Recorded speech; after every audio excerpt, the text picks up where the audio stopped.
Hey, Champion Nation. My name is Kashaun Cooper, and I am the host of the Champion Nation podcast. Before we jump into today's episode, can you please do me a favor? It would mean so much to me if you can scroll down and subscribe so you don't miss any of our episodes. Also, if you can hit that little like button, comment below. Your comments mean so much to me and our other viewers and listeners. Also, you can connect with me on LinkedIn, Instagram, and TikTok. Now let's jump into today's episode. Why is it so important for individuals to build their own brand? Yeah. So I think that's kind of one of those optional questions. It depends on your goals. If you're trying to maximize your value in the marketplace, basically, if you're trying to make more money, get more promotions, have more impact, influence, all that stuff, climb the ladder, it can be very important. Champion Nation, welcome back to the Champion Nation podcast. My name is Kashaun Cooper. I am so excited to be doing this episode. What I found out that none other than Drew Love will be joining me for our inspirational conversation. Man, I stopped everything what I was doing. I said, yes, let's go. I listened to his podcast, and I know he's going to touch on all of those different things. But that's how we met, through his podcast, through LinkedIn. I mean, this brother had me fired up from the jump. So once he said yes to join the Champion Nation, I said, oh my gosh, this is going to be an amazing conversation with a celebrity. Drew, welcome to the Champion Nation podcast. Hey, Sean, so happy to be here. And I know you all know as the listeners, but this brother it's probably one of the most professional brothers I've ever come into contact with. I mean, just his marketing, and we'll get into this, but I really study like grammar and writing and influence through the written word. He's sharp. He's really good. And I talk to brothers for a living. So you all are listening to one of the best, and I'm happy to be here. Thank you so much, Joel. It is a pleasure to have you on our platform. So tell us a little bit about who you are, what you do, and why you do what you do. Absolutely. So I'm the CEO of Black Executive Men. We're a coaching platform that helps brothers reach C-suite roles, VP roles, even director roles at time. Now, we have a 121-point checklist that we have all of our clients go through to make sure they're optimized in order to earn the most and have the most impact in their careers. The reason why I do what I do is for a sense of connection with other Black men. Yes, the money is good. Yes, I'm a for-profit guy, of course.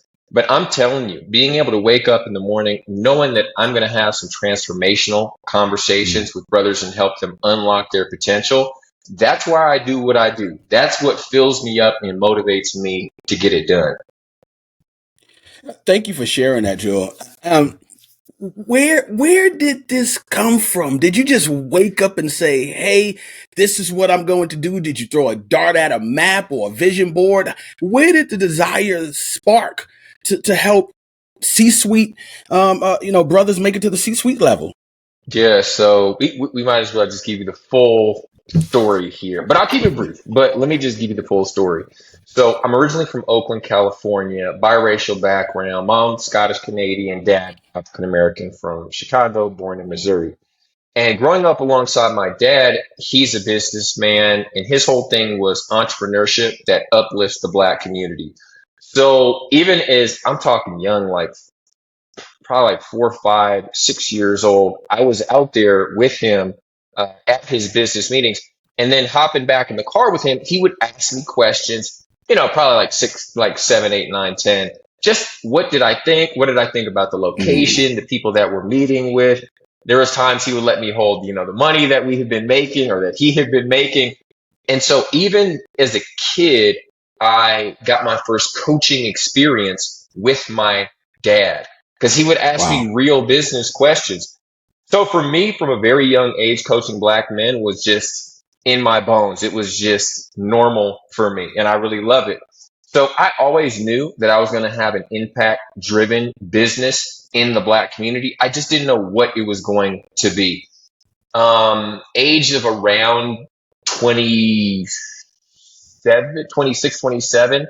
I dropped out of USC Film School, best film school in the world, Peter Stark producing program. It just wasn't the right fit.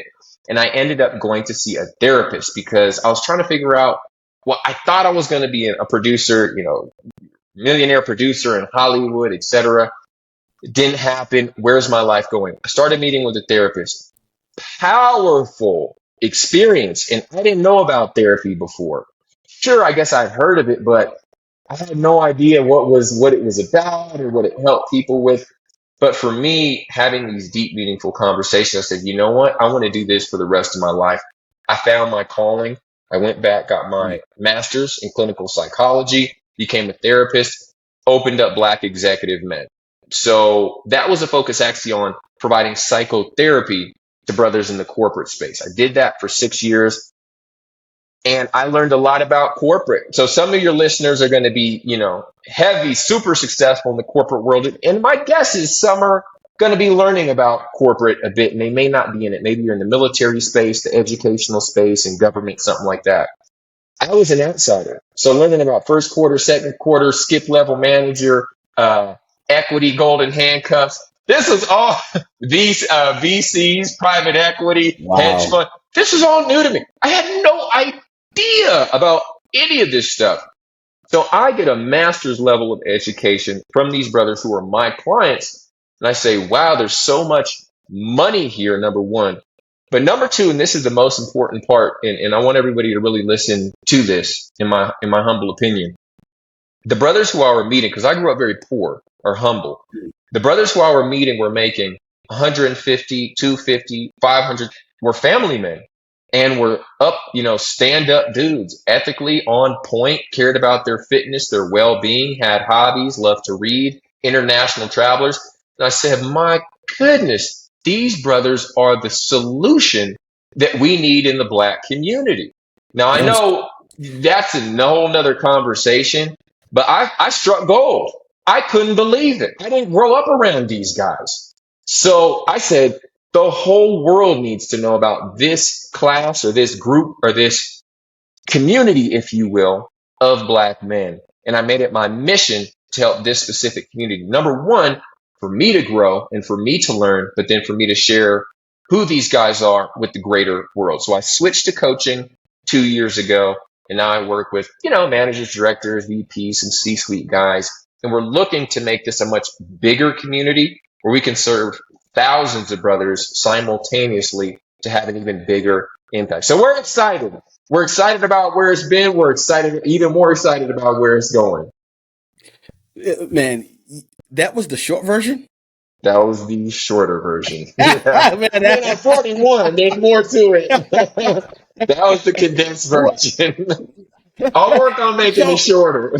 No, the floor's on yours at all times. So let me ask you a question. Why you're biracial? Why did you go the African American side instead of your mother's side?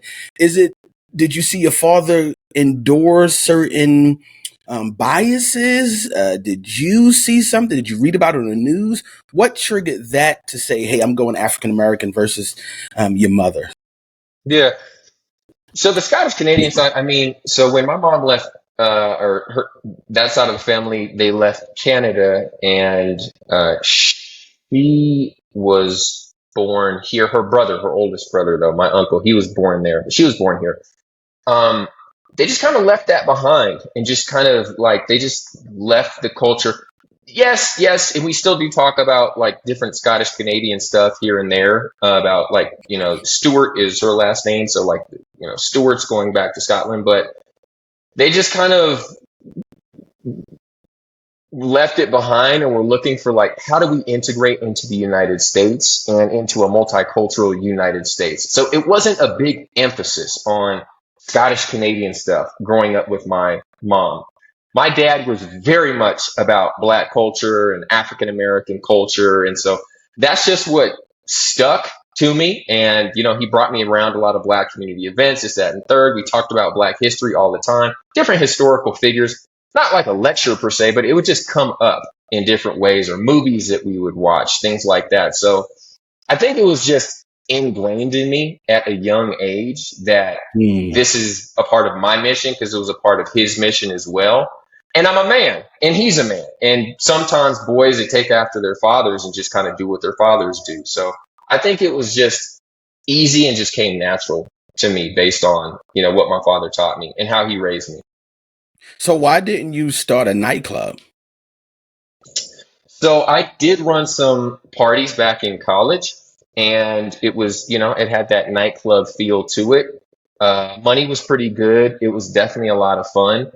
Yet it didn't have the impact that I was looking to make in the world. Mm. It was just more of, community building, getting folks together. But earlier on, I was really into activism, specifically like social justice, Black community activism. And that's just really what spoke to me on a level of, I hope we can talk about this, kind of like on the soul, on the spirit. It's what drove me. And so I was just all in on that back in my college days in particular. But doing a lot of the activism, it was odd because I remember we won like $1 or $2 million for Black student outreach back at UC Santa Barbara. And it was this huge victory. We'd been working on this campaign for about 8 months, 9 months, something like that. So big victory. And it felt good, but something also felt missing. It felt like there was a void in me, just being an activist, always fighting. And I was like, you know what? I do like the result. I don't like how I'm going about getting them. There's something missing here. So that's when I left the activism world behind, continued to explore world spirituality. So I grew up as a Buddhist, decided I needed to learn more because I had friends that were Christians, Muslims, and I was like, wait a minute, there's other beliefs going on. Let me find out, let me learn more. I studied yoga, I studied Hinduism, I studied African spirituality, certain forms of African spirituality.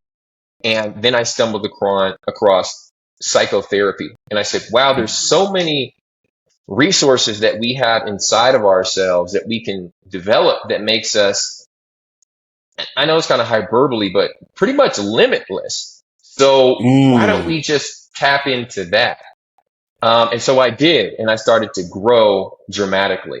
And then when I pivoted over to start Black Executive Men, I deal with the, clients, especially in the mental health space, with a lot of different challenges. But on the terms of racism spectrum, what I've observed is that there's really 3 different places. Number one, there's guys that believe that racism not only exists, but impacts every part of their life, and in a negative way, of course. And they're constantly in this battle. Then there is the guys that are more middle of the road who, they know they're Black men. They know racism exists, but they don't think about race that much. And I'm talking whether they're dark skinned, light skinned, everything in between. It's more just a mentality. And then you have guys that are on the other end of the spectrum that view being a Black man as their superpower. Somehow they've been able to tap into that and say, hey, if I'm going for a role, I'm probably the only brother who's going for it at, let's say, a VP C-suite level or below. So I'm going to get it. It's my superpower. And I started to see all these differences. And working with so many guys and learning the best practices, I started to see that there are certain things that guys can do to win, to increase their chances and win in the corporate space. Really, no matter what their philosophy was, if they just started doing these things, they could get new jobs, they could get promotions, and they could start making the money and winning. And so that ties me back to the psychotherapy piece of what are the things that we can change about ourselves. I'm not as focused on changing the world around us. I know there are a lot of people that are, and I used to be about that. I'm more at this point, what can we do to change ourselves, improve, enhance ourselves and our community so we can just win? We can just get to where we need to go now and kind of let the world be where it's going to be. So very different, kind of a 180 perspective of what I had before. But, I think we all kind of grow and evolve over time. But that's exactly what I'm hearing. That's exactly what I'm hearing. Psychotherapy in the African American community and quote unquote men. How in the world do those two mesh? Yeah. So psychotherapy today, it's primarily women dominated as far as psychotherapists, and even more of the feminist angle or lens politically that is in the psychotherapeutic community. So for instance, if you see the magazine Psychology Today, it's many times it's going to be, women who are on the cover Mhm. of that. And I think they're the primary purchasers of that service and providers of it. So I think just growing up with a business mindset, I knew that it would have to get branded differently for brothers to hop on board and be willing to associate themselves with it. Um, that's where Black executive men came in. I mean, if my business is called, Black Men Traumatize His Children.com, they're not shouting from the mountaintop that they went there on Thursday night, or they're Correct. a part of that group. It's not happening. Black men who were traumatized, sexually from the ages of 5 to 11 and now have confidence issues.com. It's not happening. No. So I said, we need to build a brand that's connected to power and the masculine ideal, especially for Black men specifically. And it's the business world. So I'm like, okay, well, what are brothers? Well, executive, it's the top. And it has my ideal client's name right in it. It's no confusion.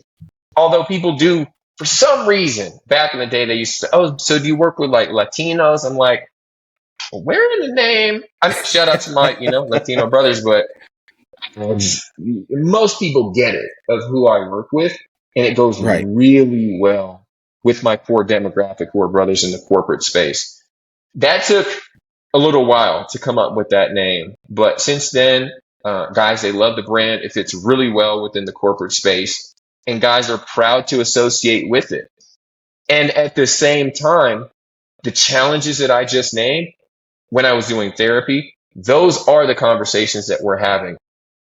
Abuse, trauma, clinical depression, imposter syndrome, social anxiety, isolation, emotional dysregulation, through all kind of reasons.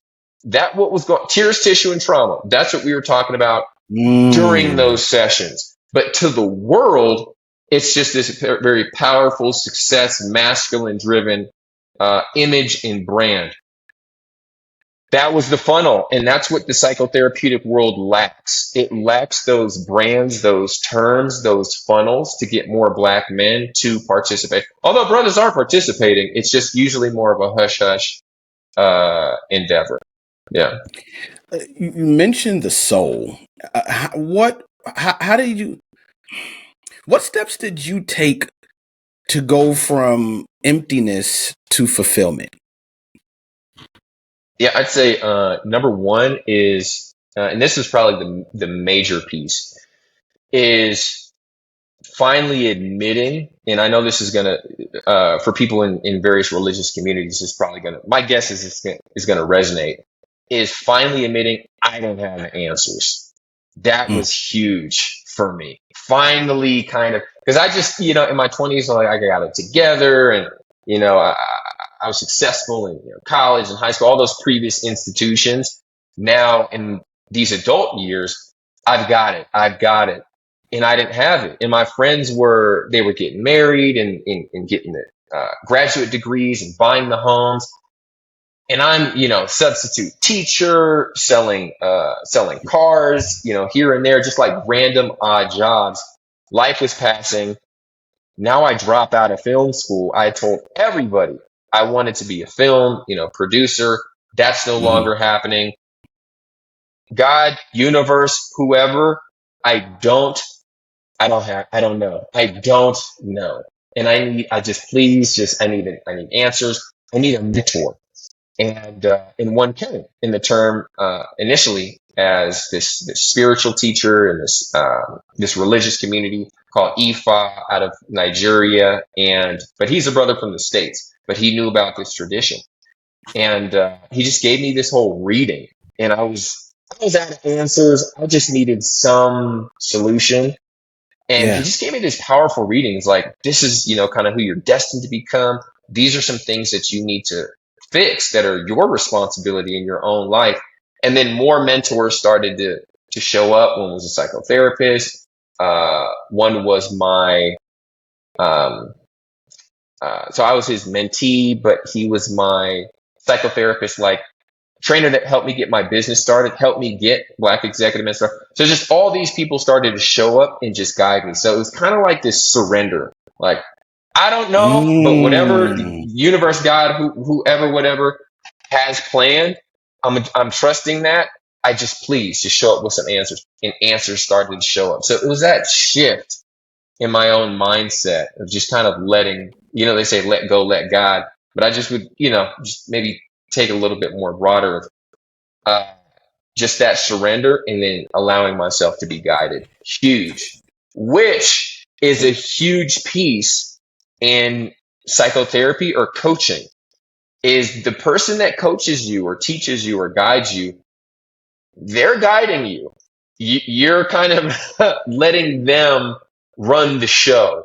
And that was a challenge for a lot of guys in the therapy world of, they're showing up to my world and I'm going to be guiding them. So initially there was this often like a bit of a power struggle for, am I really going to be vulnerable with this guy sitting across the room to take care of my mental health? Because I don't necessarily know where he's going to take me. I might end up homeless on the street, divorced, without a job, suffering, struggling from mental illness, with voices, and like, this can go a lot of places. Do I really trust him? And I got really good at winning those, initial kind of battles, if you will, and just taking control, guiding them, very quickly establishing trust, and helping a lot of guys out. Joe, let me ask you a question. You said some of the guys had to trust you, but they didn't know if they were going to end up homeless or in the street, down the river, floating, whatever.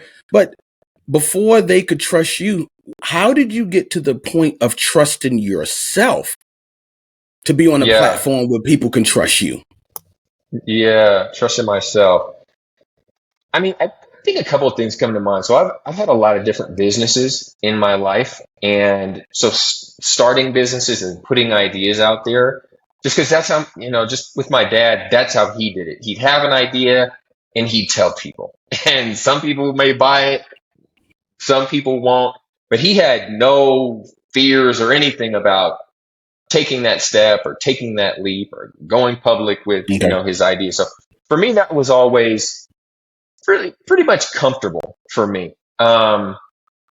This idea in particular, it's because I had the training to get my master's degree in clinical psychology. I had gone through 3,000 hours of working with clients from mild to severe mental illness. So I was pretty confident in my skill set at that point to just put the word out there that I know what I'm doing here because I've done it. I've done it,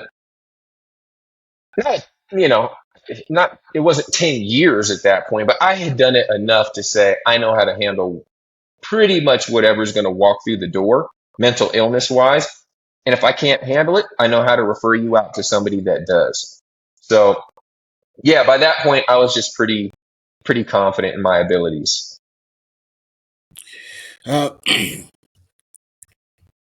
Some of the challenges, you're not working with Black women, or you're not working with women in of itself. You're working with men and African American men.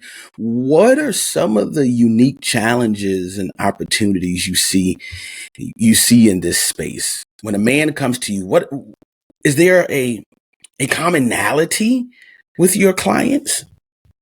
Yeah, I mean, the commonality is being a Black man and being perceived as not wanted, not valued, undervalued in the workplace. Or we could just stick with that for now, in the workplace. And how do they deal with that? How do they how do they overcome that? And I think one of the other challenges is, not all the time, but many times, is not shooting high enough. It's guys who say, well, I don't see any brothers that are in the C-suite, or I don't see any brothers that are making 10 million. I'm making 1 million, or I don't see many brothers making 500,000. I'm making 100,000. So I'm going to stay where I'm at. I don't go for that. We don't do that. We do for the top. We do for the best. We do unlock your full potential and give you all the tools, resources, and connections that I have to help you get there, and for me to learn along the way. Coaching. So I think those two things come into play. I mean, and these are some very highly educated, Morehouse, Harvard, Princeton, Yale, UC Berkeley, Michigan, like top tier educated guys. But because they don't see as many black men in, let's say, at the top of their company or beyond, and let's say the private equity, hedge fund type world, etc., they kind of settle a bit. But that's often why they contact me, because they know they have more potential to unlock, but they don't know how to do it or really how to get there, or they don't have the networks to get there. So I'd say that's another commonality as well, is even if they're in a frat, and I know a lot of guys who are outside of frats think, oh, brothers in frats, they've got, this huge network and everything they need. Mm-hmm. And they do have incredible networks, that's for sure. But something they may not have done is take full ownership of their own career, which means building their own network, which means being able to reach out and create connections with people in their own frat or outside of their frat. So whether they're in a frat or not, I talk about having a CEO mindset, and this is whatever level of seniority that they're on. And many guys, especially our W-2 guys, they don't have that yet. They have more of this employee mindset of everything should kind of be given to me, if you will, for professional development or raises or promotions. And what we do is help to switch that around. So no, you have a contract with a corporation. That means you're a separate entity from them, and they can cancel it in any time, and you can cancel it at any time. So we really so your CEO hat should be on right now, and we should optimize your business. You're running your own business. You just have one client, which is the company you choose to work for. But you can change that client in some situations. Entrepreneur, have multiple clients. We can optimize your whole situation. So ideally, and what I talk about now is get you to 7 figures. So yeah, these are some of the challenges, some of the commonalities that come to mind as well. One of the things that you talk a lot about on your own podcast is building a personal brand. Why is that necessary, especially as a W-2 employer? I think every time I hear you say that, I think about Robert Kiyosaki when he talks about the 4 quadrants, the employee, self-employed. Why is it so important for individuals to build their own brand? Yeah. So I think that's kind of one of those optional questions. It depends on your goals. If you're trying to maximize your value in the marketplace, basically, if you're trying to make more money, get more promotions, have more impact, influence, all that stuff, climb the ladder, it can be very important. If you're not, you don't have to. So I think number one, I wouldn't say it's necessary per se if reaching those higher echelons of success are not your goal. If they are, it can be very, very helpful. And at the same time, I come across guys on LinkedIn who have very, very, what I would say, underdeveloped LinkedIn pages, and they maybe have like 236 connections. They're multimillionaires. So they have just very quietly done the job, made their connections, maybe been to a conference or two. They're very smart, have their ideas, and boom, now they're working for this other company, and now they're, running this family office for this other company, and they're a multimillionaire. So you don't have to build out your personal brand to make it really big. Some of the wealthiest people in the world, most of them, I'd say, we don't even know who they are. We have no idea. Sure, yes, Elon, yeah, of course, he has a huge personal brand. But out of all the billionaires, I mean, think about it, not necessarily for you, but those in the audience. How many can you really name compared to athletes, ball players, rappers, who their shtick is a personal brand? That is their thing. That's how they make sales. There's a lot of business people we don't even know about. They're low key and they are super loaded. So that's why I present it as more of an option, but I think it's still a great option. So we can just go over some of the basics with Kashaun you're already doing here. what can having your podcast where you're talking to industry leaders about best practices, helping to position you as of their circle, what could that do for your network? How could that open up job opportunities? And frankly, we might as well get to it. Investment opportunities, because that's where the real money is made. When you make your W-2 money and you can flip it into your investments and really make some money, it can just blow it up. If you had a newsletter that was sharing best practices from your industry that linked to your podcast, if you were posting on LinkedIn on a regular basis, speaking to CEOs, speaking to VPs, speaking to whoever your audience is, if you were leading keynotes, if you were on a podcast tour, if you were on a workshop tour, if you were winning industry awards left, right, and center, what do you think that could do for your career? If all of that Absolutely. was firing on all cylinders every day, all the time, every week, my guess is that opportunities that you're not even aware of would start to come your way for you to make more money, get more raises, more promotions. Why?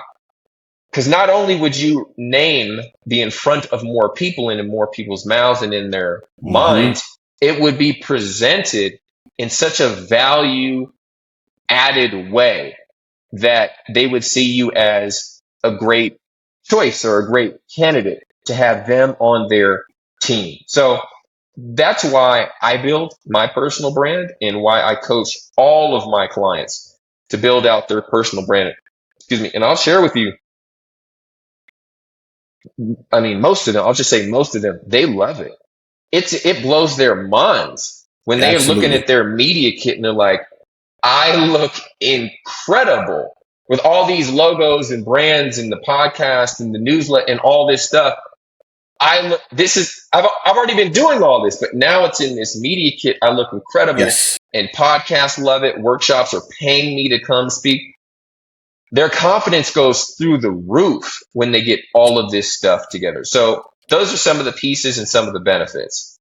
So basically, you're saying that building a personal brand is optional, excuse me, but building a personal brand or building your personal brand has magnificent and significant results. That's been my experience. Yeah, absolutely. One of the things that you also talk about on your podcast is you expect brothers to make seven figures. Uh-huh. Where does that expectation come from? That's pretty ballsy of you to say that. I expect you to make seven figures. How, I mean, not six, but you're saying seven. Mm-hmm. Yeah. So a couple of things, but number one, it's a psychological tool, if you will. So, a lot of the brothers that are listening to my podcast, um, high expectations, it motivates them. Like they're looking for the best college. They're looking for the best Mm-hmm. executive MBA program to go to. Uh, and they want to be the best. They want to be elite. They want to, play in the big leagues. They want this. They're naturally driven. That's why the book I have coming out, it's called Born Driven. So I got guys that were born into, I'd say middle class families and guys that were born just poor. Didn't matter. It's in them. I don't know because they may be crushing it and their brother or sister is doing really bad and like Yeah. not doing well. It was something about them that they always had in them. They were just born that way. They were driven from birth. So they've already got it in them. High expectations lights them up. When I was growing up, the expectations were, I don't even know totally what they were. I knew my mom wanted me to go to college.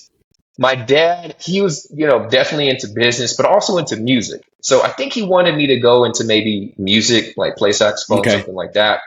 Okay. But the whole thing around how much to earn, never. That was never. I can't recall that ever being part of any family Was conversation. money taboo? Was money taboo in your family? I know in I mine don't it think it was. was. I don't think it was. I think maybe subconsciously it was. I don't recall people saying money is bad or wrong, or we can't talk about it per se. It's just folks didn't talk about it. And, like I said, we grew up poor, and there's a whole culture in the poor community or class or whatever that's kind of celebrated. Like we got poor jokes. There's like poor cultural things that are cool when you're poor. But I found out quickly when I went to UC Santa Barbara, and I'm around rich people, like upper middle class rich people, that Yeah. public schools are coming from the murder capital of America or what. Like, it's not cool anymore. Like, they actually look down on it. They're actually like, oh, that sucks. That sounds dangerous and scary and violent. And I'm like, no, you don't get it. It's like, don't, Right. because we're the baddest. We don't, Yeah. you're not gonna mess with us, like, or whatever it was. That was the rating. That was like, listen, man. I'm not from the streets like that, obviously, but you just grow up in the Bay Area or wherever, and there's just a culture, and then you move to other classes, and it flips. And it's like not cool anymore. So for us, it was just normal growing up. The seven figure things, the expectations, I started noticing because when I'm putting out messaging on LinkedIn, I'm seeing what speaks to my audience. Now, many times I'm listening to my audience through my clients primarily, and I'm learning from them. Like I said, I'm not from the corporate world. Now I am, but I wasn't before. So I've had to learn from these guys on what leads to success and what doesn't.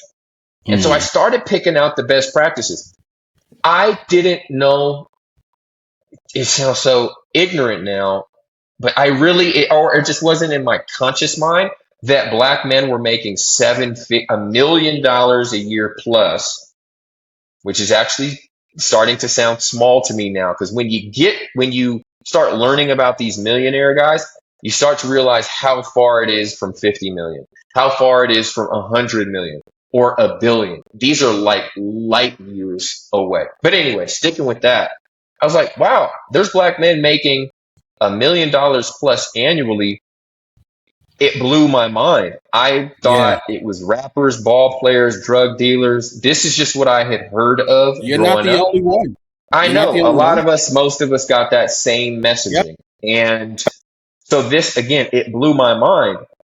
And I started to see, wow, these guys are able to invest. These guys are able to travel to Dubai, take the whole family, fly in whatever class they want, come back, not sweat it, multiple investment properties, really make an impact on the community through donations and other forms. This is the standard. Why not? And my company is this institution that I'm building, and we're going for this ultimate success thing. Why not set a strong message and a line in the sand and have brothers say, number one, wait, this is possible? Just like I did. Wait, this is possible? Number one. Most guys did not think that was even possible for them. I didn't before. So that's the first thing, because it is possible for us, man. There's so many millionaires. It's totally possible for us, number one. But it's not a message of, is it possible? It's an expectation. See, that's different than is it possible. That's a coach on the football team saying, no, it's not, we're going to do our best. We're going to win a championship this year.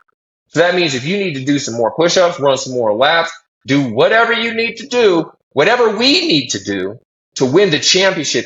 That is what's happening here this year. If you're not with it, you need to leave the team. We need to make room for people who have that mentality or who can get on board with it.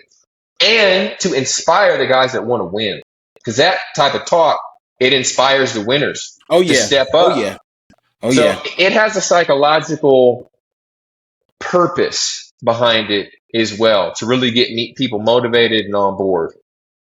It sure does, because when I hear you say it, I'm fired up. I'm not seven figures, but when I hear you say that, I say to myself, dang, he's right.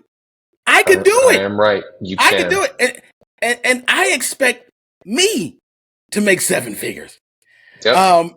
So How does, and we're almost done, time is slipping away, but achieving professional success and financial freedom, how does that really translate to improve the personal lives and families for your clients? Do once they hit those numbers, do they come back and say, "Yo, Joe, man, I was able to do this, do that"? How does that translate? The main thing is it's about unlocking well, it depends. So we got to put some caveats on it. So number one, we got to be fully transparent here. I am not a seven-figure earner. That's important for me to say and for people to know. I say it on my podcast. I say that on my podcast. I'm very transparent about it. Guys, I'm on my journey like everybody else. Now, some guys are already there. And the interesting thing, Kashaun, I want to get back to your point in just a moment here. I know we're coming up on time, is with this messaging of seven figures, I get more and more brothers show up to my LinkedIn inbox or profile views that are making that amount because they're hearing that message. It's like, that's me. What's going on over here? I hop on the phone with them and they start telling me, this is how I made seven figures. This is how I live. This is what I do with my money. And it normalizes it more for me. So more and more and more, it's becoming normalized for me. Of course, I'm going to make seven figures. Of course, that needs to be my goal and more. So I just wanted to put that piece out there. Now, there's differences. Guys that are making $100,000 next year is not seven figures. Next year No. is 150 or two. Yes. These are my W-2 guys. Entrepreneur guys can be different, but my W-2 guys, it's a climb, right? It's a climb. And then you can have multiple revenue sources, speaking real estate, this, that, and the third to get there, right? So I just want to level set. This is not a get rich quick, anything like that. It's going to take time. For guys that are already at, let's say 500, that are at 700, 750, something like that, their basic needs are pretty much they're already covered at that point. They're already living well financially at that point. Mm-hmm. For them, yes, it's about the money, but it's even more about unlocking their potential and saying, wow, I can do it. And I did it. And I didn't think it was possible for me before. So, I mean, they can already afford private schools for their kids. They can already afford flying around the world vacations. As long as they're smart about their money, they can pretty much live the life that they already want to live. So once it gets to certain amounts of money and more, it's not so much about how it impacts their lifestyle. Although, yes, I don't know, Ferraris, mansions, this, that, and third. Sure, you make more money, you can buy that. Are they happier per se? It's more about personal and professional achievement and then making an impact and saying, I unlocked it all. I played full out. And that has a value to them. They're not satisfied not giving their all.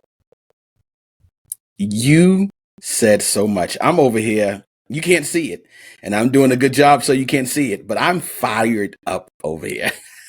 Love it. Yeah, I did a podcast a couple of days ago talking about when it's all said and done, you want to make sure that you said I gave it my best. I did it all. I left no stone unturned. And speaking of leaving no stone unturned, Joel, in your best way possible, in your own words, what does it mean to you to be a champion? Yeah, I've been thinking about this lately because there's a lot online that talks about confidence. And there's a lot of fake it till you make it type stuff. And, you just do this technique or this technique.